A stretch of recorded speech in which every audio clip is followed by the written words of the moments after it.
নফসের উপর নিয়ন্ত্রণের জন্য কি করা প্রয়োজন এবং বিয়ের ক্ষেত্রে কি কি বৈশিষ্ট্যকে প্রাধান্য দিতে হবে? নফসের বা নিজের প্রবৃত্তির উপর নিয়ন্ত্রণের জন্য সবচেয়ে বেশি ইম্পর্টেন্ট হলো ভালো মানুষের সান্নিধ্য অর্জন করা। আপনারা বিশেষ করে প্রতিকূল পরিবেশে, যেখানে ইমানের পরে নেকামল পরে টিকে থাকা কঠিন হয়, সেখানে খুঁজে খুঁজে আপনাদের স্যারদের মধ্যে, আপনাদের স্টুডেন্টদের মধ্যে, এমনকি বাইরে আপনার নিজস্ব আঙ্গিনাতে যে মানুষগুলো ভালো আল্লাহভীরু, তাদের সাথে উঠা বসা, তাদেরকে সঙ্গী হিসাবে গ্রহণ করা, বন্ধু হিসাবে গ্রহণ করা, একটা সার্কেল মেনটেন করা, এটার মাধ্যমে আপনি ভালো মানুষ হতে পারবেন এবং আপনার নফসকে নিয়ন্ত্রণ করতে পারবেন।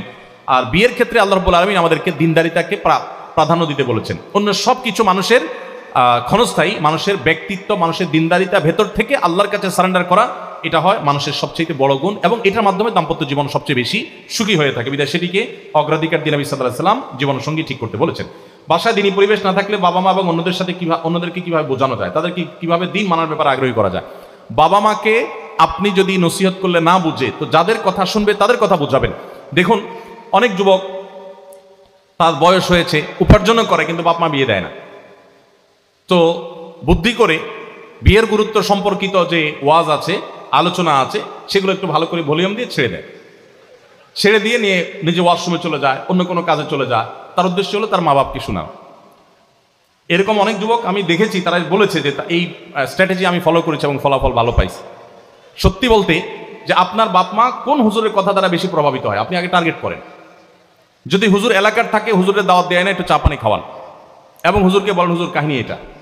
আপনার বাপ মাকে দিনদারিতার পথে আনার জন্য একইভাবে যার প্রভাব তারপরে বেশি হবে তাকে দিয়ে আপনি বোঝান। সবসময় আপনি কথা বললে যে কাজ হবে তা নয়, তাদেরকে দিয়ে বোঝান, তাদের জন্য উপযোগী বই পুস্তক দেন। এবং এক্ষেত্রে আমি বলবো সর্বাগ্রে প্রয়োজন হলো আপনার আদর্শ সন্তান হওয়া। দেখেন, আমরা অনেকে ওয়াজ করতে বড় ওস্তাদ, কিন্তু মানতে আমরা রাজি না। আপনি যদি আদর্শ সন্তান হন, বাবা মার সব কাজ কাম করে দেন, সব কাজে আপনি হেল্প করেন, আপনি সুসন্তানের পরিচয় দেন, আপনি আগে একরকম ছিলেন, এখন নামাজ কালাম পড়ে আপনি পুরো জীবনটাকে পরিবর্তন করে ফেলেছেন, তখন আপনার এই আচরণ দ্বারা তারা প্রভাবিত হয়ে আপনার আদর্শকে গ্রহণ করবে ইনশাআল্লাহ।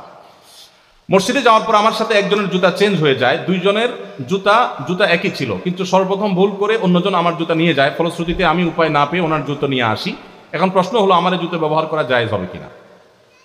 দেখুন, একজন আপনার জুতো নিয়ে গেছে, যেটা রেখে গেছে, এটা যে যিনি নিয়ে গেছেন তারই জুতা, সেটা আপনার নিশ্চিত হওয়ার যদি সুযোগ থাকে যে হ্যাঁ আর কোনো জুতা নাই, একটাই বাকি আছে এবং দুটো একই রকম, এটা মানে প্রবল সম্ভাবনাই এটা যে তিনি ভুলে নিয়ে গেছেন, তাহলে আপনি এটা সাময়িকভাবে নিতে পারেন। কিন্তু ওই এলাকাতে একই মানুষ, যেমন আপনাদের ক্যাম্পাসে স্টুডেন্ট যদি হয়, তাহলে সেক্ষেত্রে আবার সে আসবে সম্ভাবনা থাকে, আপনি চেষ্টা করবেন এটা তাকে ফেরত দেওয়ার। যদি সেটা না থাকে তাহলে সেক্ষেত্রে আপনার এই জুতা নেওয়া ঠিক হবে না। বিশেষ করে যদি সন্দেহ থাকে যে আদৌ কি কারোর সাথে এক্সচেঞ্জ হয়েছে, নাকি কেউ এটাকে আমারটাকে নিয়ে গেছে চুরি করে, আমি এখন আরেকজনটা নিয়ে যাচ্ছি, এই ব্যাপারে আপনাকে দায়িত্বশীল হতে হবে, সতর্ক হতে হবে। অনেকে এই সমস্ত ব্যাপারে সোজা সাপটা বলে যে আরে একজন আমারটা নিয়ে গেছে, আমি আরেকজনটা নিয়ে যাই, তাহলে সেও চোর হলো, আপনিও চোর হলেন, আপনি তাকে মডেল বানালেন জাস্ট। আমরা জানি আল্লাহ তাআলা আমাদের সৃষ্টি করেছেন, তাকে কেউ সৃষ্টি করেনি। আমি আল্লাহ তাআলার একত্ববাদের সম্পূর্ণ বিশ্বাসী, কিন্তু মাঝে মধ্যে আমার মনে প্রশ্ন উদয় হয় যে আল্লাহ তাআলা আসলে কিভাবে এসেছেন, নাউজুবিল্লাহ। এখন যখন কিছুই ছিল না তখন আল্লাহ তাআলা কিভাবে ছিল? আমার মনে এই প্রশ্ন এলেও আমি গুনাহ হওয়ার ভয়ে এসব এড়িয়ে যাই, কিন্তু আজ আপনাকে প্রশ্ন করার সুযোগ হলো বিধায় প্রশ্নটি করলাম। ভাইরা আমার, এটা নাস্তিকদের অত্যন্ত প্রিয় একটা প্রশ্ন। যে ভাই প্রশ্ন করেছেন তিনি মুসলিম সন্দেহাতীতভাবে, বাট প্রশ্নটা নাস্তিকরা করে থাকে সাধারণত, এবং তাদের খুব প্রিয় একটা প্রশ্ন করার সময় তারা খুব দাঁত খিচে নেয়, মনে করে খুব কঠিন একটা প্রশ্ন করে ফেললাম। এটার মতো সহজ প্রশ্ন আরেকটা নেই। এই প্রশ্ন উত্তর খুবই সহজ, এবং এই প্রশ্নটা শুনতে মনে হয় অনেক যৌক্তিক প্রশ্ন, আসলে এটা সম্পূর্ণ অন্তঃসার শূন্য প্রশ্ন। শ্রদ্ধা রেখেই বলছি, কিভাবে অন্তঃসার শূন্য? দেখুন, আমরা সৃষ্টি জগতের সবকিছুই সৃষ্টি, নবমণ্ডল ভূমণ্ডল সবকিছুই সৃষ্টির স্রষ্টা তালাশ করতে হয়। এটা তো যৌক্তিক কথা যে সৃষ্টি হলে তার অবশ্যই কি আছে, স্রষ্টা আছে। কিন্তু যিনি স্রষ্টা, তার জন্য যদি আপনি আবার স্রষ্টা তালাশ করেন, তাহলে তিনিও তো সৃষ্টি হলেন। আপনি আল্লাহকে আপনার কাতারে এনে এরপর আপনি চিন্তা করতেছেন আমাকে তো আল্লাহ বানাইছে, তাহলে আল্লাহকে কে বানালো? না, আপনার এই প্রশ্নের গোড়ায় গলত আছে। অর্থাৎ আল্লাহ সুবহানাহু ওয়া তাআলা সম্পর্কে আপনি ধারণা করে নিয়েছেন তিনি সৃষ্টি। যদি তর্কের খাতিরে আপনার প্রশ্নটা আমি ইতিবাচকভাবে অ্যাকসেপ্ট করেও নেই এবং ওইভাবে ভাবি যে আল্লাহর আবার কে সৃষ্টিকর্তা আছে, তাহলে তার আবার সৃষ্টিকর্তা খুঁজতে হবে না, তার আবার খুঁজতে হবে না, এভাবে গিয়ে কোথাও গিয়ে তো থামতে হবে আমাদেরকে। তো সেটাই আল্লাহ রাব্বুল আলামিন, এটাই বরং যৌক্তিক। বরং আল্লাহ সুবহানাহু ওয়া তাআলার স্রষ্টা চিন্তা করা বা স্রষ্টা হতে পারে এটার কল্পনা করাটা হলো আল্লাহ সম্পর্কে ধারণা ভুল থাকা। আমি আল্লাহকে সৃষ্টি ধরে নিয়ে আমি এই চিন্তা করছি। আপনি প্রশ্ন করছেন এরকম যে স্রষ্টার সৃষ্টিকর্তাকে প্রশ্নের মধ্যেই ভুল আছে। যিনি স্রষ্টা তার আবার সৃষ্টিকর্তা থাকবে কোথায়? তাহলে তিনি স্রষ্টা হলেন কিভাবে?